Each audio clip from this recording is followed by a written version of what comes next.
Vai.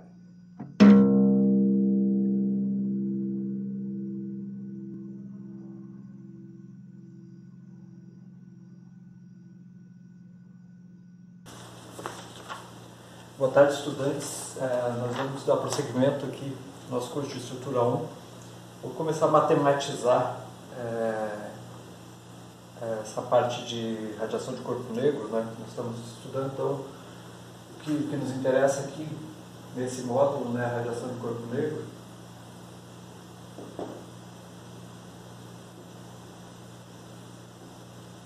significa entender como um corpo um corpo sólido a uma determinada temperatura emite radiação, tá certo? Nós já demos uma prévia na aula anterior, então nessa aula eu vou começar a desenvolver alguns conceitos aqui que são necessários para matematizar essa questão, tá certo?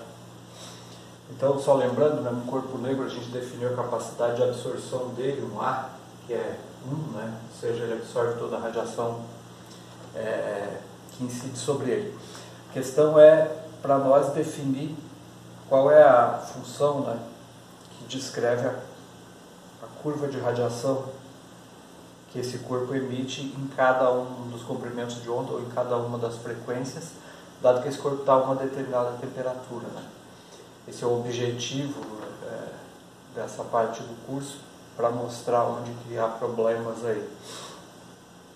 Então, para matematizar esse problema, como eu falei na aula passada, os corpos sólidos, um pedaço de metal, tecido, um corpo que não seja translúcido, ele pode ser aproximadamente considerado um corpo negro, dependendo das circunstâncias.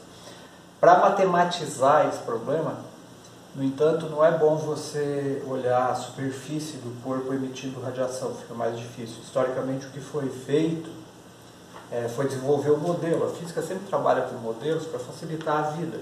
Se esse modelo for bem construído, ele é o equivalente do que você queria observar mesmo, tá certo? Então, uma maneira de modelar o problema do corpo negro é notar o seguinte: se você tiver uma cavidade com um orifício muito pequeno, eu vou desenhar aqui, tem uma cavidade, essa cavidade vai estar sendo mantida a uma temperatura fixa. Okay. Uma esfera oca, por exemplo. Okay. Coloque isso aqui de modo que você garanta que você está temperatura fixa, e aqui tem um orifício muito pequeno. Okay?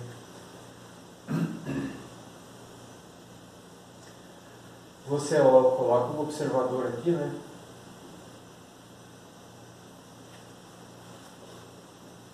Esse corpo está a uma determinada temperatura, ele está emitindo radiação internamente aqui, né?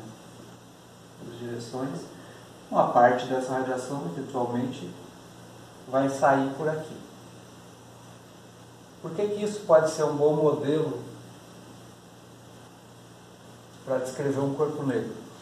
Porque, suponha que ele seja um metal, por exemplo, a radiação externa não vai atravessar esse sistema, né? Então é muito pouco provável que essa radiação que você está vendo aqui seja uma radiação refletida, ou seja, porque precisaria que viessem ondas daqui. Se ela não está atravessando as paredes aqui, né, da sua cavidade, é muito pouco provável que uma onda entre aqui, reflita aqui dentro e acabe saindo, que seja uma onda refletida o que você está vendo. Então, essencialmente, o que você está vendo quando você olha por um pequeno orifício de uma cavidade é a radiação térmica que ela está emitindo, não a radiação que ela está refletindo, tá certo? Ou seja, isso,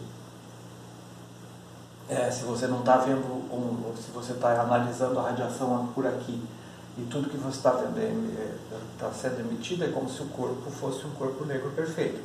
Então, uma cavidade aqui vai ser usada como um modelo para a gente desenvolver essa parte matemática da radiação de corpo negro. Note, às vezes as pessoas começam a confundir, tá, mas é radiação de corpo negro, é radiação de cavidade. Na verdade, a cavidade é usada como modelo, ela se comporta como um corpo negro, por esse argumento anterior, mas um corpo olhado de fora, como um carvão, a uma determinada temperatura. Se você medir a radiação, conseguir isolar a radiação, isolar ele e medir a radiação que ele está emitindo, ele está se comportando basicamente como um corpo negro também, certo? Então não tem que ser cavidade, tá? A cavidade é um modelo que você utiliza para matematizar o teu problema, ok? Então a radiação que sai desse orifício é uma radiação que é uma radiação do corpo negro, essencialmente. Pois bem, para o modelo nós vamos considerar que essa cavidade é metálica, no sentido de que você sabe que um metal, para as ondas eletromagnéticas, ele funciona como um espelho, né? Ele é reflexivo. Então, o que você vai ter aqui, as ondas que estão sendo emitidas de um ponto por um oscilador, e na verdade por um átomo oscilante que está emitindo radiação aqui devido a essa temperatura, ela está sendo refletida nesse ponto aqui, está sendo refletida nesse ponto aqui, e etc. Tá certo? Então você vai considerar para o modelo que isso é uma cavidade metálica, dizer que é uma cavidade metálica, vocês devem ter estudado física 4, né? Eletromagnetismo, significa que para o campo elétrico as paredes aqui são nós das ondas eletromagnéticas, ok? Então, para estudar a radiação que fica aí dentro, esse é um ponto importante. Então, as paredes da sua cavidade vão se comportar como nós para ondas eletromagnéticas. Vou voltar um pouquinho aqui, isso lá um curso de Física 2, né? Pensar aqui numa corda, né? Então, se você tem um ponto fixo de uma corda aqui, um ponto fixo de uma corda aqui, em uma dimensão, esse ponto aqui é um nó e esse ponto aqui é um nó, tá certo? Quando você põe essa corda para oscilar, o que vai acontecer é que você tem modos específicos de oscilação dessa corda que são chamados modos normais. Se essa corda tem um comprimento L, aqui, então você, como aqui tem que ser um nó e aqui tem que ser um nó, então você pode ter um modo que é esse aqui, né? Esse aqui é uma corda de violão, né? Pode ter esse modo. O segundo modo possível é com um nó no centro, dois nós nos extremos. Assim, o terceiro modo possível é esse aqui, né? E assim por diante. Então a gente sabe isso aqui de Física 2. Para o primeiro modo que eu apresentei aqui, o comprimento de onda é 2L, né? Porque para terminar uma onda ele precisaria chegar até aqui, né? Então 2L, depois L e assim por diante. Então a gente sabe, para essa corda unidimensional, que os comprimentos de onda lambda de N são iguais a 2L sobre N. Ok? Onde N aqui são números inteiros, né? N igual a 1, 2, 3 e assim por diante. São os modos de ondas estacionárias formadas nessa corda. Okay? Bom, notemos ainda que esse N aqui, que são o número do modo que você está olhando, né? Isso aqui vai a infinito. Né? Quanto maior for esse N, menor o comprimento de onda aqui, né? Quando você está com N's muito grandes, na verdade a diferença entre um comprimento de onda e outro é pequeno, e isso aqui vai ser levado a quase um contínuo. Para a gente dar essa sequência aqui, a gente precisa saber responder uma pergunta. Na verdade, a gente precisa saber determinar o que chama de densidade de modos aqui dentro, mas eu vou fazer um pequeno exercício simples aqui antes, só para a gente entender o que esse conceito quer dizer. Então, eu vou supor que o comprimento dessa corda aqui, só para simplificar as contas, seja L igual a 1 metro aqui. Okay. Eu quero responder a seguinte pergunta: quantos modos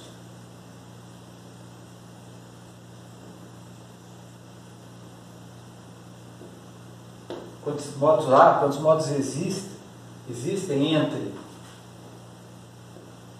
um comprimento de onda lambda igual a 0,1 e 0,01 metros. Ou seja, eu estou perguntando quantos modos são possíveis entre um lambda e lambda mais delta lambda, tá certo? Lambda e lambda mais delta lambda, onde eu parto de 1 e o meu delta aqui é 0,01, ou seja, esse comprimento, 1/10 desse comprimento de onda. Quantos n's desse, quantos números inteiros n cabem aqui dentro, né? Quantos comprimentos de onda são possíveis, tá certo? Isso é uma ideia inicial para você poder determinar uma coisa que vai chamar no número de Jeans, que é a densidade de modos da luz dentro daquela cavidade que a gente vai estudar, tá certo? Então, o lambda, o comprimento de onda correspondente a 0,1, né? Ele vai ser, a partir daqui, né? É 1 metro o comprimento da corda, então é 2 vezes 1 sobre n. Esse lambda eu estou fixando em 0,1 metros, ok? O que significa que n, o n correspondente a esse lambda de 0,1 metros é o n igual a 20, né? Porque você tem 2 sobre 0,1, que é igual a 20. Então esse aqui é o modo 20, ele tem comprimento 0,1. Quantos modos há entre 0,1 e 0,11? Essa é a pergunta que eu estou fazendo. Então, como o lambda de n é igual a 2L sobre n, eu posso tratar isso aqui como uma derivada, né, e fazer que d lambda de n, que é o meu delta lambda, ele vai ser a diferencial disso aqui em relação ao n, ou seja, 2L sobre n quadrado vezes dn. Teria um sinal negativo, né, por causa dessa derivada, mas isso aqui são números positivos, o sinal negativo só está dizendo que está decaindo a derivada, tá certo? Então isso aqui seria o que relaciona o meu delta n com o delta lambda com o delta n, ou seja, desse delta lambda cabem esses delta n's, essa quantidade de n's, né? E desse delta lambda, essa quantidade de n's. Você tem uma noção de densidade de modos já no final das contas, para uma onda em uma dimensão. Então, substituindo os valores aqui, ó, o delta n que eu quero, o intervalo que eu quero é esse aqui, né, 0,01. Começa em n igual a 20, né, que é o n correspondente a esse comprimento de onda, é 21. Então, substituindo os números aí, 0,01 delta n, delta lambda, desculpa, é igual a 2, o L é 1 metro, né? 20 ao quadrado 400, e aqui o meu dn seria delta n, ou seja, o número de modos que vai caber aqui dentro, né? Isso aqui vai me dar, fazendo a conta aqui, delta n igual a 2, ou seja, 2 modos. Note que aqui eu ajustei os números para dar um número inteiro, não precisava ser inteiro, né? Você poderia ter 2,1, significa que só cabe em 2, né? Que quando fiz o exercício, eu ajustei, deu para dar em números inteiros. Pois bem, se eu refizesse essa conta agora, perguntando a mesma coisa, basicamente, só porque com outros números. Vou diminuir isso, dividir isso por 10 e isso por 10. Então, quantos caberiam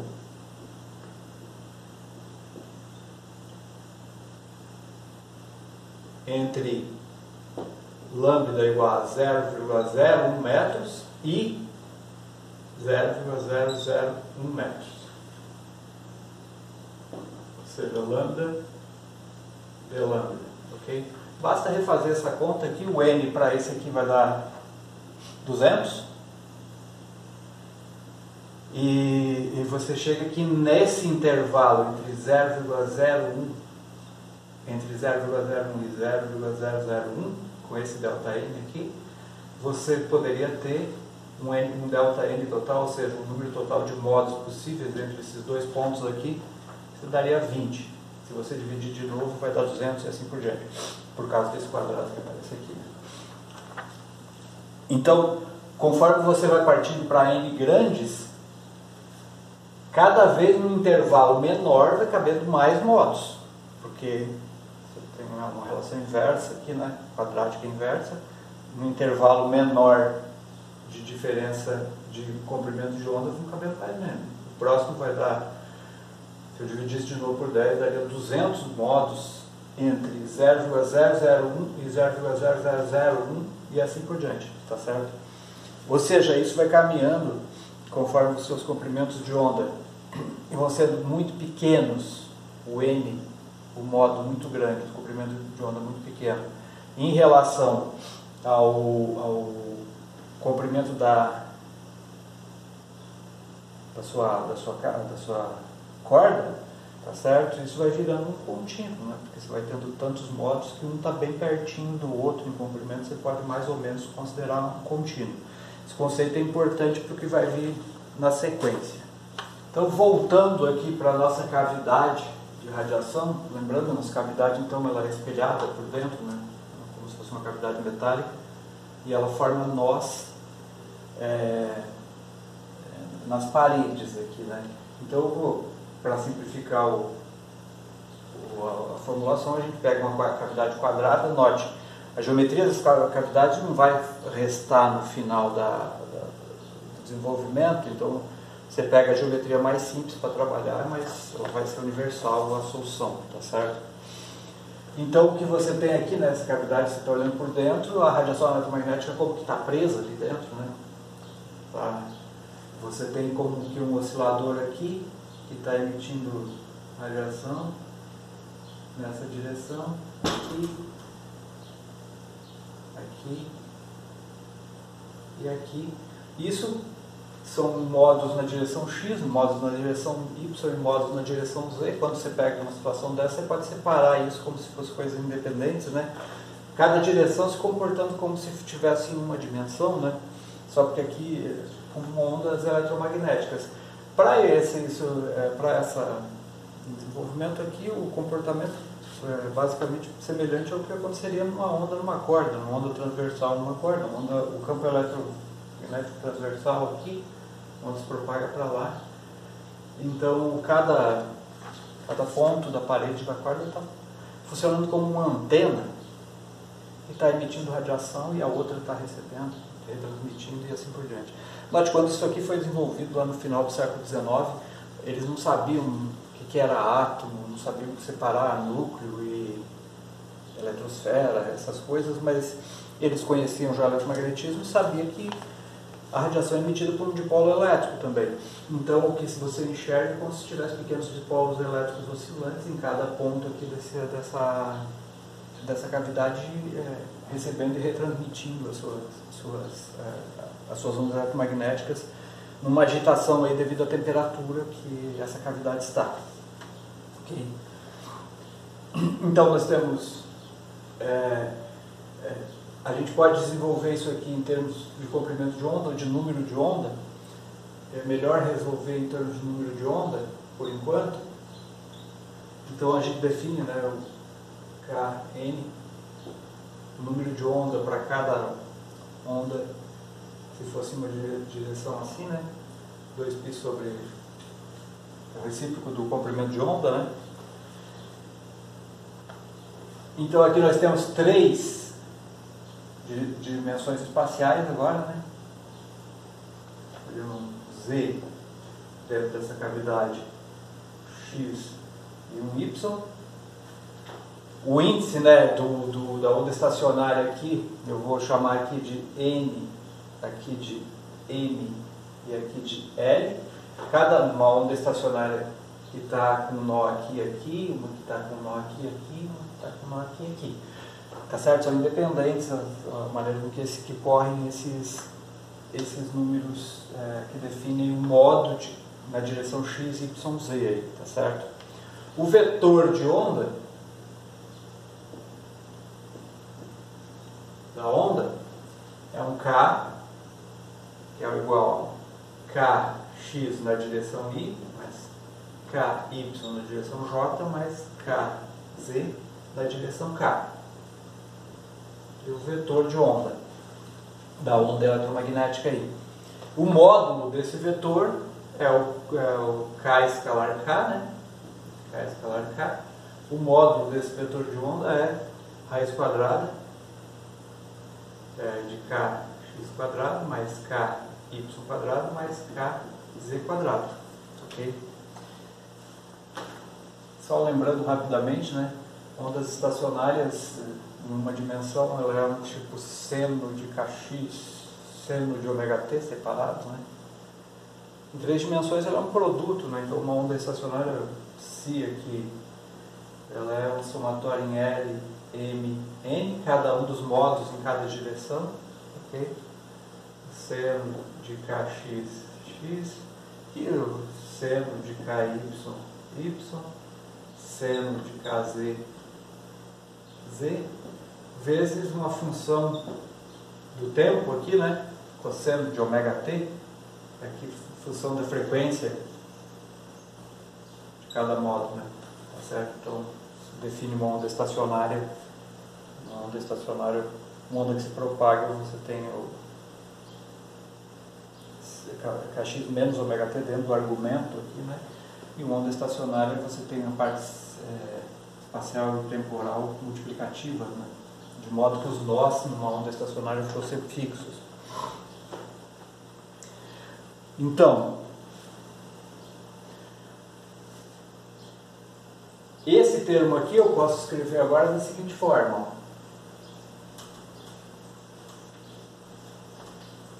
Ou seja, o módulo do vetor de onda, lembrando que para uma direção aqui, k de n é 2π sobre lambda de n, onde n aqui é o módulo 1, 2, 3 e assim por diante. O lambda para ondas estacionárias foi dado anteriormente, então isso aqui fica 2π n sobre 2L, que é igual a π n sobre L. Isso vai ser o K de n, por exemplo, né? O K de m é a mesma coisa, né? Eles são dependentes, π m sobre L, então pensando que a minha caixa é cúbica, né? Sempre para simplificar tudo. E o K de L, π L pequeno sobre o comprimento da caixa. Tá certo? Então, tomando os quadrados aqui, esse é o quadrado, mas esse é o quadrado, mas esse é o quadrado, eu obtenho o módulo do vetor de onda em termos para um conjunto independente aí de n, l, m. Tomando os quadrados ali, eu vou ficar com raiz quadrada L quadrado mais M ao quadrado mais N ao quadrado. Π sobre L ao quadrado, isso aqui fica em evidência, né? Posso pôr isso para fora, π sobre L. Tá certo? Isso para L igual a 1, 2, 3 e assim por diante. Para N igual a 1, 2, 3 e assim por diante. Para N, mesma coisa. Ok? Então esse é o módulo do vetor de onda de uma onda eletromagnética composta aí, em modos independentes, ok?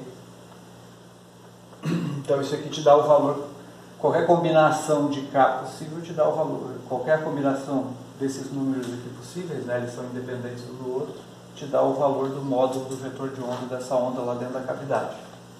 Pois bem, para esse sistema tridimensional, agora eu vou fazer a mesma pergunta que eu fiz para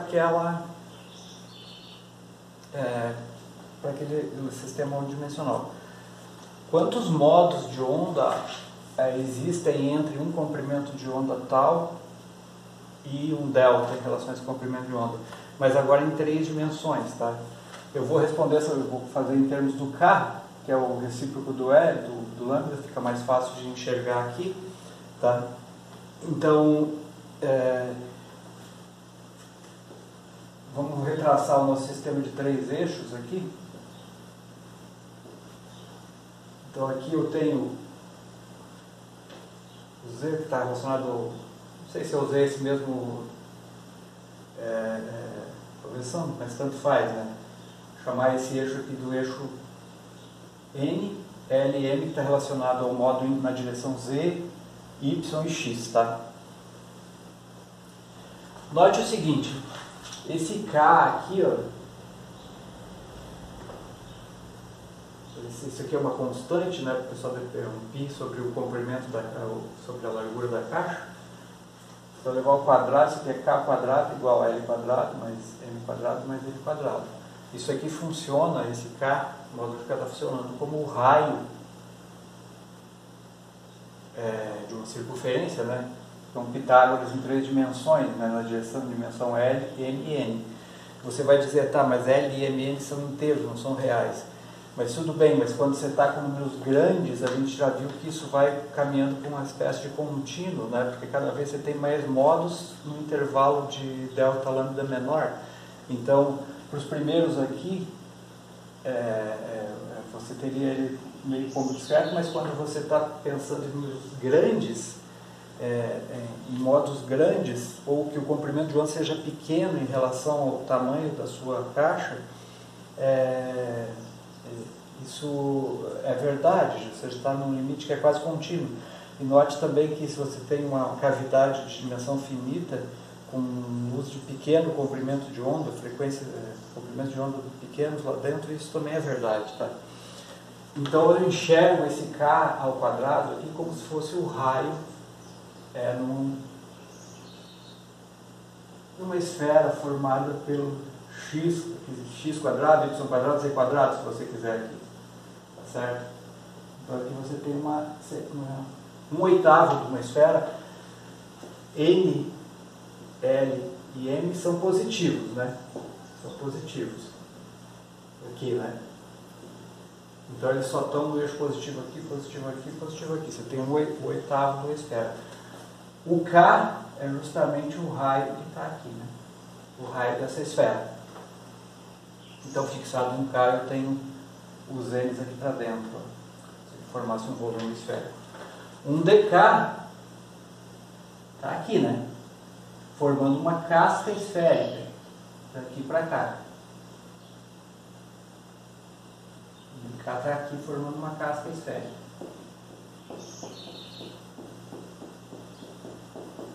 Então, da mesma forma que eu perguntei em uma dimensão, eu estou perguntando agora quantos modos de onda cabem entre esse K aqui e esse K mais dk. Ou seja, quantos modos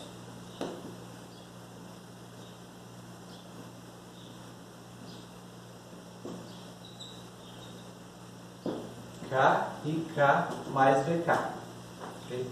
Essa é a pergunta. Eu perguntei lá em lambda e lambda mais ou menos K e K mais dk. Então, se eu tivesse em uma dimensão, seria o que estaria aqui sobre esse eixo, né? Só nessa dimensão. Como eu estou em 3 dimensões, o número de modos aqui, o número de modos total até aqui seria tudo que está aqui para dentro, né? Como se fosse um volume desse oitavo de esfera aqui. Nesse intervalo aqui, o volume daqui até aqui, tá certo? Se você quiser, o volume de uma esfera é 4 terços de π R ao cubo, né? Se eu quiser o volume só da casca aqui, isso vai ser 4π R quadrado dr, ok? Então o volume que está contido daqui até aqui nessa casca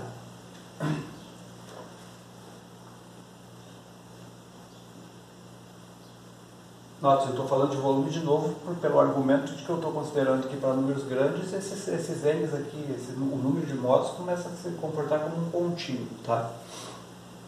Então o volume que está naquela casca ali é 4π K quadrado dk, considerando o K como sendo o raio dessa circunferência formada por esses eixos aqui, dessa esfera formada por esses eixos.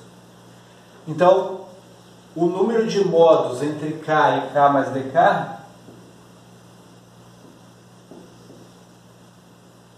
possíveis, né?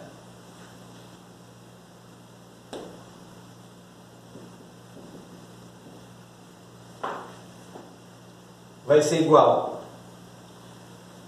Só porque não é o volume total, né? Só 1/8, porque eu só estou no quadrante positivo aqui, ó. Então é 1 sobre 8 de 4π K quadrado dk. Só que é um detalhe, nós estamos tratando de ondas eletromagnéticas. Então, se você olhar só numa dimensão aqui, a onda é uma onda transversal, está se propagando numa direção, mas ela tem dois modos de propagação. Então, cada modo N tem duas polarizações possíveis para a onda eletromagnética. Então, eu tenho que multiplicar isso aqui por 2 ainda. Porque tem, para cada número N tem duas possibilidades, porque tem duas ondas possíveis por conta da polarização. Então, vezes 2. Então, a resposta para essa pergunta, no caso tridimensional, é π K quadrado dk, onde K é o número de onda escrito dessa forma aqui. Então, esse é o número de modos possíveis entre K e K mais dk, no mesmo espírito que foi feito em uma dimensão.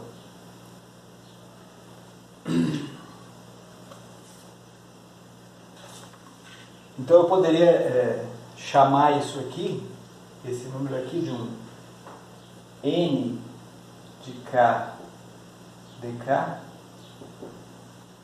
igual a π K quadrado dk, onde esse N de K é a densidade de modos escrita em termos de K, seria πk quadrado. Normalmente, para fazer as contas, a gente não trabalha com vetor de onda, mas sim com frequência, porque é mais prático trabalhar com frequência do que com vetor de onda em radiação de corpo negro. Para fazer essa demonstração fica mais normalmente se faz em termos de K. Pois agora você pode passar essa mesma equação aqui, mas para a frequência, tá? Então, para fazer isso, só pegar as relações que a gente conhece de ondas, né? Deixa eu apagar tudo aqui.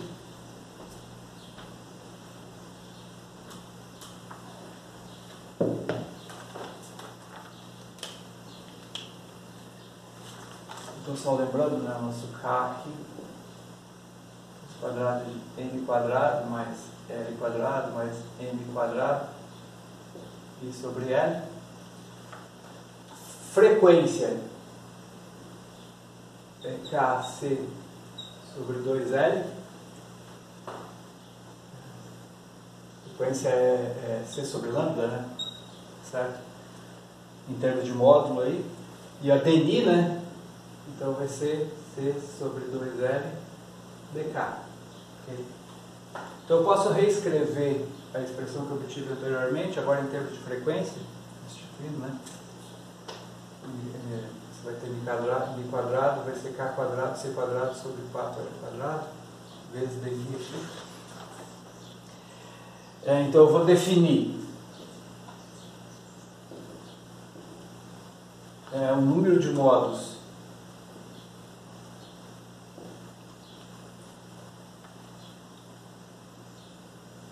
de frequência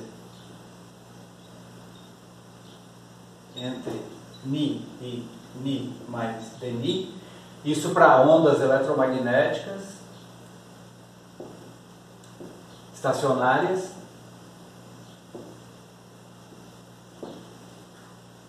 numa cavidade, certo? Ondas eletromagnéticas estacionárias dentro de uma cavidade. Então isso aqui eu vou chamar isso de N, de Ni Dni. Isso vai me dar π, substituindo aqui 2L ao cubo sobre C ao cubo, Mi quadrado Dni.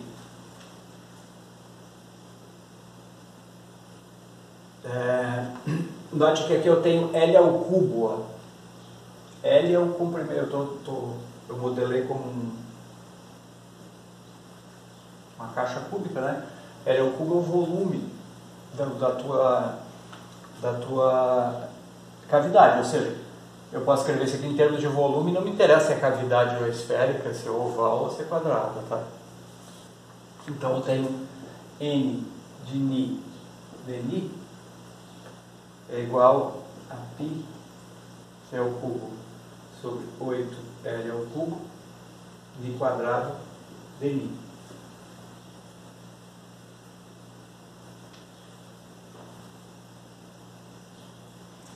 Esse N de Ni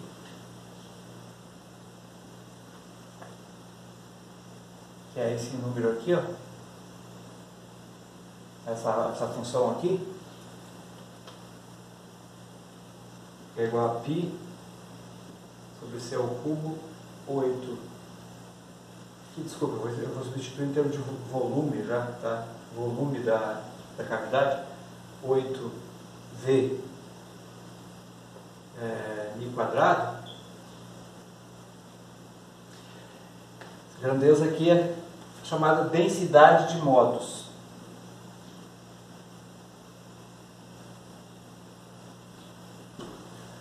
É uma densidade no sentido que ela te dá, dado um volume aqui, qual que é a quantidade de modos possíveis de ondas eletromagnéticas para a frequência Ni que você tem lá dentro, tá certo? Então ela é interpretada como uma densidade.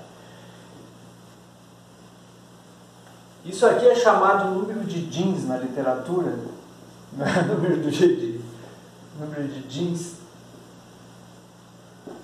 e ele é a base para você fazer a demonstração, que é chamada de demonstração de Rayleigh-Jeans, que é a tentativa de descrever o espectro o espectro de radiação do corpo negro. Esse número aqui é fundamental, por isso eu parei aqui nessa videoaula para discutir um pouco o significado disso, tá certo? Densidade de modos de onda eletromagnética dentro de cavidade.